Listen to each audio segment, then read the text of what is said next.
SMK hebat, kita satukan langkah menuju masa depan penuh dengan kejayaan. Assalamualaikum warahmatullahi wabarakatuh.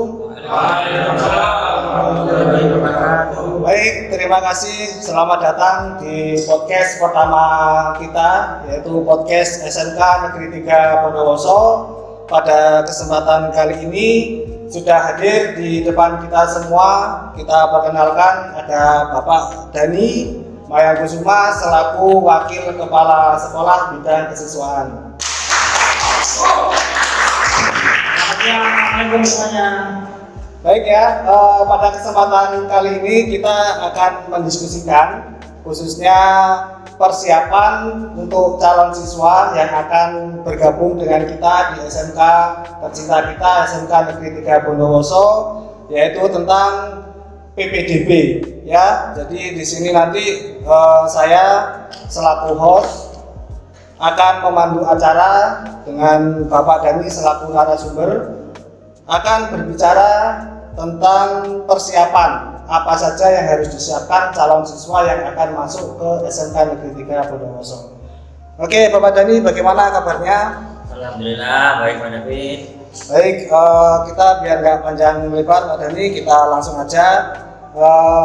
Di sini di grup kita sudah banyak sekali pertanyaan-pertanyaan dari calon siswa ya. Jadi barangkali ketika kita menjelaskan dalam WA grup masih banyak yang kelewat atau belum terjawab. Di sini insya Allah akan dikupas tuntas oleh Bapak Dhani supaya calon siswa benar-benar bisa siap dan bisa lancar dalam mengikuti persiapan PPDB masuk SMK Negeri 3 Bondowoso. Baik, langsung aja. Saya di sini teknisnya akan membacakan langsung pertanyaan ya. Nanti Bapak Dhani akan memberikan penjelasannya. Saya mulai dari pertanyaan yang paling umum, Pak Dhani. Kira-kira kapan ini siswa itu akan mulai melakukan proses pendaftaran ini? Ya, terima kasih Pak David dan para pendengar ya pemirsa podcast Kane Gabon ini.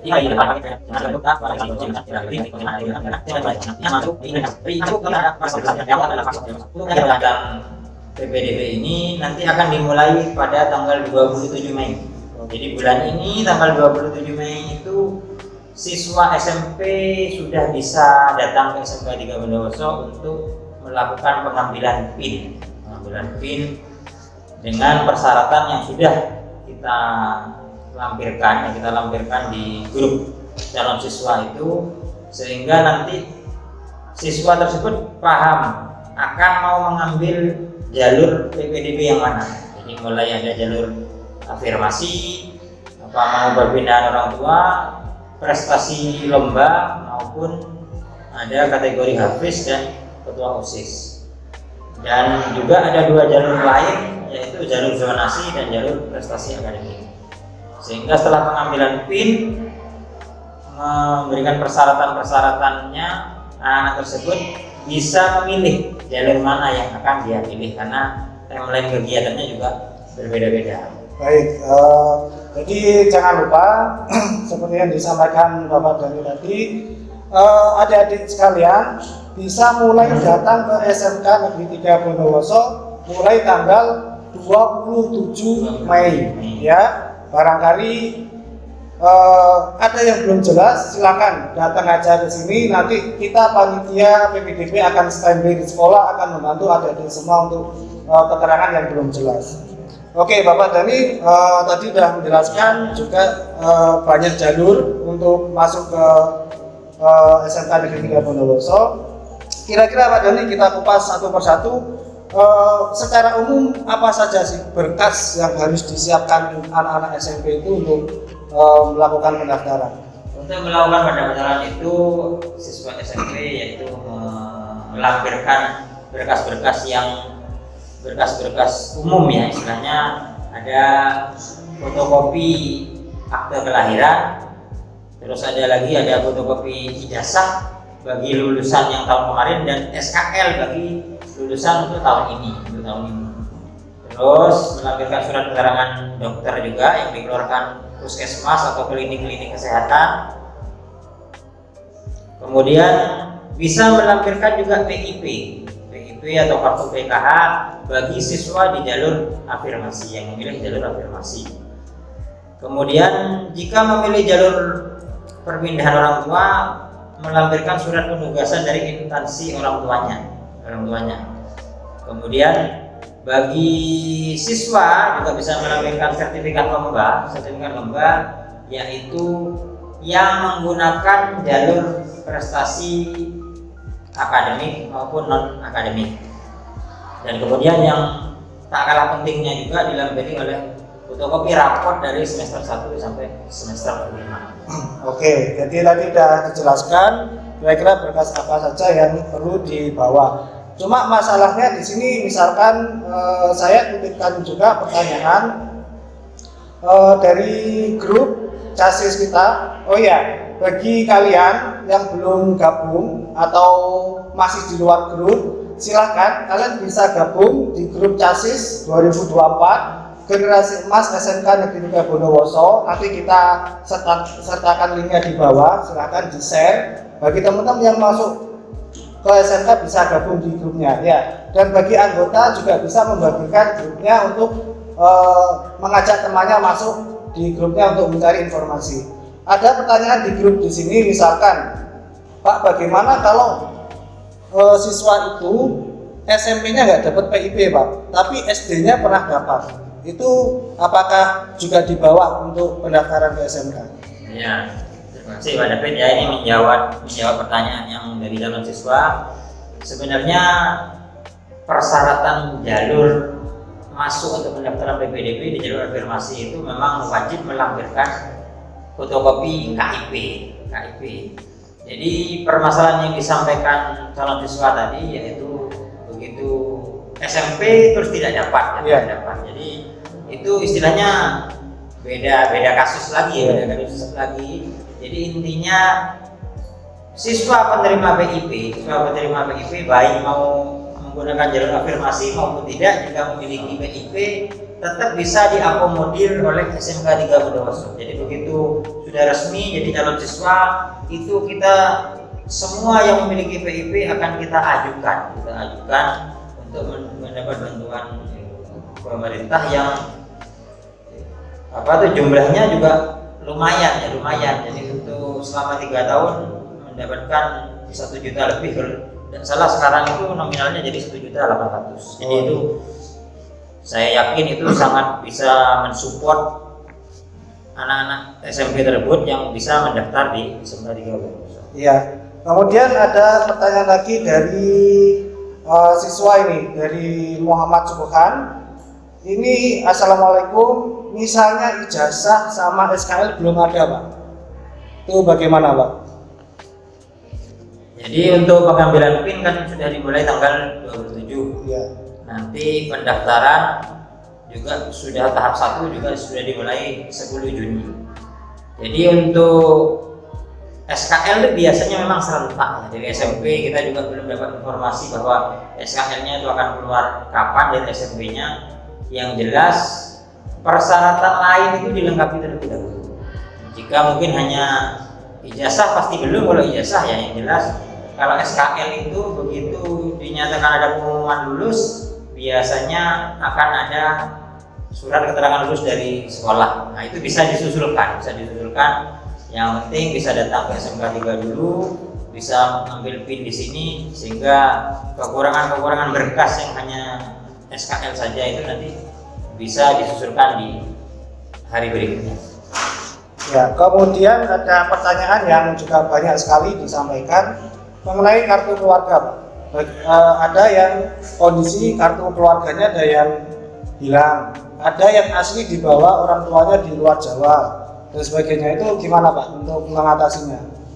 Ya, untuk mengatasinya itu yang kakak yang mungkin kalau hilang bisa menghubungi Dispenduk ya, karena memang data kependudukan itu sudah satu pintu ya, jadi Dispenduk. Jadi dasarnya kita nanti juga pengecekan data di KK itu juga melalui akses di lamannya Dispenduk, sehingga bisa nanti menghubungi Dispenduk. untuk yang terbawa mungkin keluarga ya orang tua ya pada video orang tuanya bekerja di luar Jawa sehingga dia takut tidak bisa mendaftar ya mungkin bisa sementara difotokan dulu Pak David.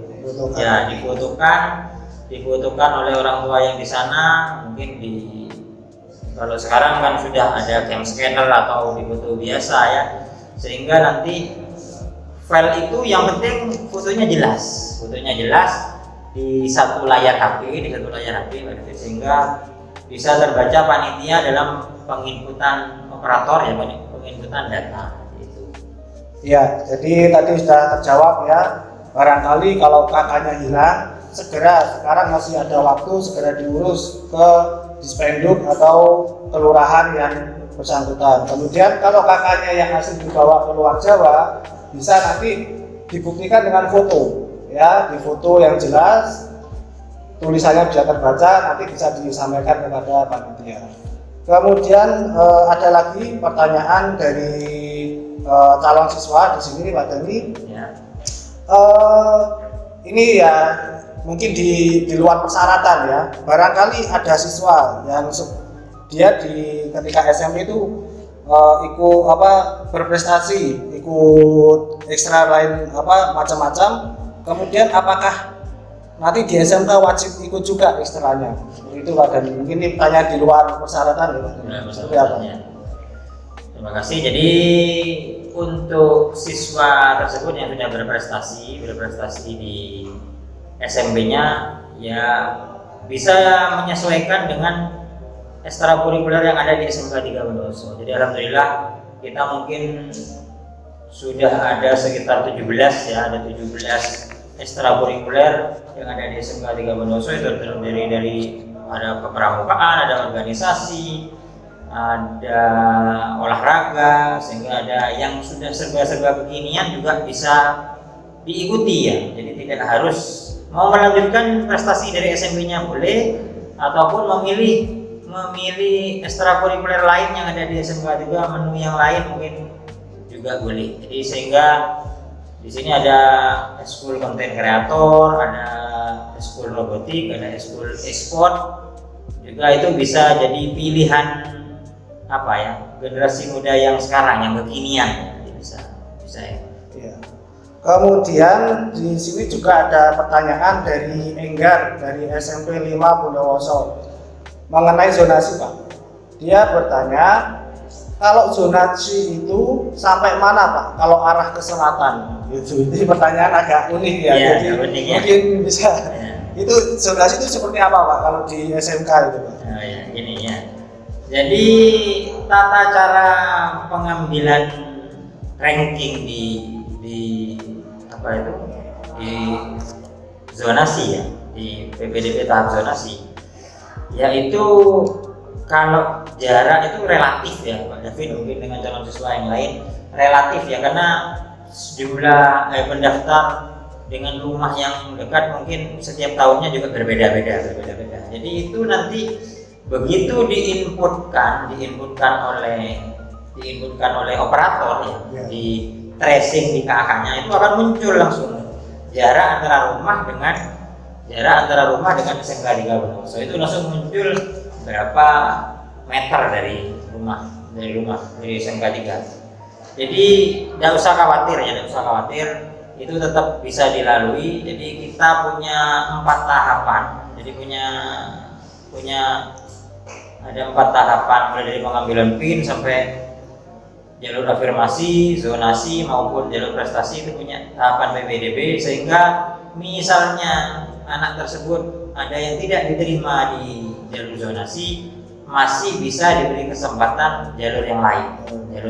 Jadi tidak usah berkecil hati. Jadi saya berpesan kepada seluruh calon siswa SMP nanti tidak usah bingung untuk mendaftar, silakan langsung datang ke SMK 3, karena di SMK 3 ini sudah kami menyiapkan lab khusus ya untuk mendaftar, mulai dari pengambilan PIN, mulai sampai pendaftaran, dan akan dipandu oleh petugas ya. Ada teman-teman Bapak Ibu guru yang memang diberi tanggung jawab untuk tugas mendampingi calon siswa agar tidak salah pilih. Karena Karena kalau salah pilih nanti Pak David ya, karena ini sekolahnya akan 3 tahun ya, 3 tahun ke depan. Kalau misalnya salah pilih dan tidak diikuti dan tidak diambil jurusannya, paling enggak mereka akan rugi setahun lah istilahnya ya. Jadi untuk mendaftar lagi kan menunggu BPDB yang tahun 2025. Jadi, makanya harus benar-benar tidak boleh salah pilih. Bisa datang ke SMK 3, dikonsultasikan dengan petugas yang ada di sini sehingga tidak kecewa, tidak salah pilih. Iya. Mungkin itu aja. Iya, jadi tadi mengenai zonasi, jadi adik-adik sekalian, pokoknya daftar aja dulu ya. Masalah zonasi itu nanti sistem yang akan meranking kira-kira adik-adik sekalian nanti yang dari arah selatan, dari arah timur, utara, barat, nanti ada sistem tersendiri yang akan mengatur jaraknya seperti apa. Dan toh kalau misalkan kita terpentok dengan zonasi, menurut Pak Dhani ada jalur lain yang akan bisa kalian ikuti. Dan di sini saya juga membacakan ulang jawaban dari Pak Dhani di grup, bahwasanya kakak yang asli itu tidak untuk dikumpulkan, tetapi hanya untuk bukti pengecekan, pengesahan kalau benar-benar kakaknya asli. Gitu. Kemudian kita sambung lagi Pak Dhani untuk pertanyaan berikutnya, yaitu tentang jalur prestasi. Tadi sebenarnya sudah dijawab, tapi ini mungkin mengulang. Yang melalui jalur prestasi bawa piagam tanpa Ya. jadi bukti prestasi itu Ya. Jadi bukti prestasi itu berupa piagam. Jadi tidak perlu bawa pialanya ke SMK 3. Jadi tidak perlu dibawa pialanya ke SMK 3. Jadi cukup bawa sertifikatnya saja. Sertifikatnya itu pun yang diserahkan ke sekolah itu berupa fotokopi. Sama dengan halnya kakak tadi, untuk bukti keaslian bahwa itu benar-benar prestasi dari si anak itu Pak David ya. Jadi si anak itu diharapkan membawa piagam atau sertifikatnya yang asli. Itu hanya untuk pengecekan saja. Pengecekan, setelah dicek ini asli, boleh dibawa kembali oleh siswa tersebut. Terima kasih. Kemudian juga ada yang tanya, Pak, sertifikat pramuka Garuda Pak, bisa dibawa untuk pendaftaran juga nggak Pak? Wow, sangat bisa. Sangat bisa. Apalagi sertifikat Garuda itu kalau tidak salah, yang sertifikat Garuda itu sudah skala nasional. Skala nasional. Jadi kalau tingkat SMP kemarin itu kegiatan pramukanya kalau saya lihat begini itu di Cibubur ya, di Cibubur di Jawa Barat. Jadi itu sangat bisa sekali karena memang termasuk hafiz ya, penghafal Al-Quran berapa juz pun itu akan ada penghitungannya. Ada penghitungannya, jadi bisa digunakan dasar untuk masuk di SMK 3 Bondowoso. Oh, berarti salah satu bentuk prestasi itu hafiz juga Pak? Ya, bisa. Hafiz juga ada, ketua OSIS juga Pak David. Ketua OSIS itu cuma kalau ketua OSIS itu karena kuotanya 1, misalnya ada yang mendaftar menggunakan jalur ketua OSIS ada 2 orang, itu akan dipilih 1, itu akan dilihat dari ranking dari sekolahnya. Iya. Jadi ini juga prestasi sekolah. Iya, ini juga ada, ternyata di grup ini bukan sekedar siswa, ada orang tua juga Pak Dhani yang mengkonfirmasi juga kalau putranya pernah mengikuti lomba JUS 30. Nah, itu apakah bisa diajukan juga Pak? Selama itu memang ada sertifikat, sertifikatnya Pak David bisa dibuktikan ada sertifikat bahwa ini putranya tersebut istilahnya mengikuti biasanya hafalan ya, kemudian nanti ada sertifikatnya, oh ini sudah juz berapa, biasanya yang di pondok gitu, yang di pondok itu sangat bisa kita akomodir gitu. Iya. Tahun kemarin itu juga kebetulan siswi yang tahun kemarin ada, yang sudah lulus juga ada, itu memang punya sertifikat dari pondok bahwa dia menghafal Al-Quran. Yang penting ada bukti sertifikatnya Pak. Iya. Semua akan bisa diakomodir, bisa difasilitasi di SMK 3 Bondowoso. Iya, baik, lanjut juga nanti di tanggal 27 yang datang muridnya atau orang tuanya Pak? Tanggal 27 itu sebenarnya cukup siswa saja ya, datang. Ya kalau memang siswa tersebut ada kekhawatiran mungkin rumahnya jauh mau Iya. diantar orang tua juga tidak masalah ya. Yang jelas sebenarnya yang datang cukup siswanya saja.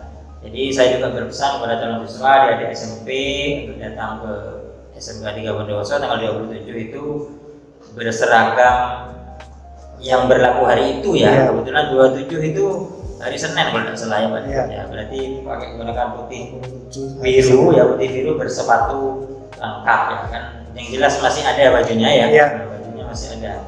Jadi untuk seragamnya sesuai dengan aturan di sekolah kita juga, adik-adik untuk masuk sini bukan pakai baju bebas ya. Jadi sebagai identitas juga adik-adik sekalian nanti pakai seragam sekolah pas harinya itu. Misalkan tanggal 27 ya putih biru dan bersepatu, jangan lupa ya, nggak boleh sandalan atau Cekeran ya, cekeran ya. Oke. Jadi mungkin saya bacakan lagi Pak Dani, di sini ada lagi yang bertanya. Oh ya, ini tentang KIP juga, benar tadi sudah terjawab. Kemudian mapnya Pak Dani, apakah di sini sudah harus bawa berkasnya, itu harus ada mapnya berwarna atau bagaimana? Oh ya, jadi untuk terima kasih pertanyaannya ya Pak David dan calon siswa yang lain. Nanti untuk berkas itu akan sebenarnya dibeli map di SMK 3 Bondowoso. Nanti akan ada map dari panitia supaya membawa dari rumah itu juga tidak kececeran. Jadi sebaiknya diletakkan di map kertas saja, map biasa, map kertas, sehingga membawanya ke SMK 3 nanti takutnya di jalan terjatuh atau apa. Untuk calon siswa ini memang kita seragamkan biar supaya sama semua, jadi tidak membedakan dari SMP 1 atau SMP 1 yang lainnya. Itu menggunakan map kertas biasa saja ya, warna kuning. Berarti harus map untuk mengamankan Ya, untuk mengamankan berkas saja, nanti juga akan diganti oleh map panitia. Iya. Jadi adik-adik nanti ketika berkasnya sudah masuk di sekolah, panitia akan menggantinya dengan map yang sesuai dengan ketentuannya masing-masing. Kemudian juga ada yang bertanya, untuk kartu KIP-nya tadi itu yang di fotokopi buku tabungannya apa kartunya Pak? Kemarin itu sempat ya Pak David untuk calon siswa yang lain, bahkan orang tua mungkin yang ada di grup calon siswa itu, kemarin sudah saya sertakan contoh saya share di grup itu juga ada contoh kartu KIP, terus ada kalau mungkin contoh kartu PKH, bahkan mungkin yang tidak punya itu melampirkan SKTM mungkin juga tidak apa-apa. Itu yang di fotokopi itu hanya kartunya saja. Jadi tidak usah tanpa buku tabungannya, karena yang akan terinput atau terbaca oleh sistem di jalur afirmasi itu nomor dari kartu itu. Nomor kartu itu biasanya di nomor kartu itu Pak David melampirkan juga menyertakan nama anak penerimanya itu. Jadi siswa SMP penerimanya itu. Jadi yang input biasanya di sana. Untuk rankingan di jalur afirmasi juga menentukan itu. Ya, terima kasih Bapak Dani. Saya kira dari diskusi pada kesempatan kali ini saya kira sudah saya bacakan ya dari adik-adik sekalian dan orang tua yang menanyakan Pak Guru. Tadi sudah dijelaskan secara langsung oleh Pak Dani, dan barangkali sebagai penutup Pak Dani ada pesan-pesan lagi untuk adik-adik yang mau masuk SMK sebagai penutup di kesempatan kali ini. Ya baik, jadi ini untuk saya berpesan untuk adik-adik SMP calon siswa pendaftar SMK 3 Bondowoso. Jadi karena kuota juga sangat banyak, kuota dari siswa untuk tahun ini kita targetkan 504 siswa. Jadi ada 14 kelas. Mari silakan berbondong-bondong untuk datang ke SMK 3 Bondowoso. Jika ingin menjadi para teknopreneur muda yang siap nanti kita cetak, karena memang target kita ya Pak David untuk calon-calon siswa yang lain, kita menargetkan setiap tahunnya itu kita akan mencetak siswa yang siap bekerja, bisa kuliah maupun hebat berwirausaha. Jadi jangan khawatir, semua akan kita fasilitasi mulai dari pendaftaran sampai sekolah pun, sampai lulus nanti sampai 3 tahun di sini.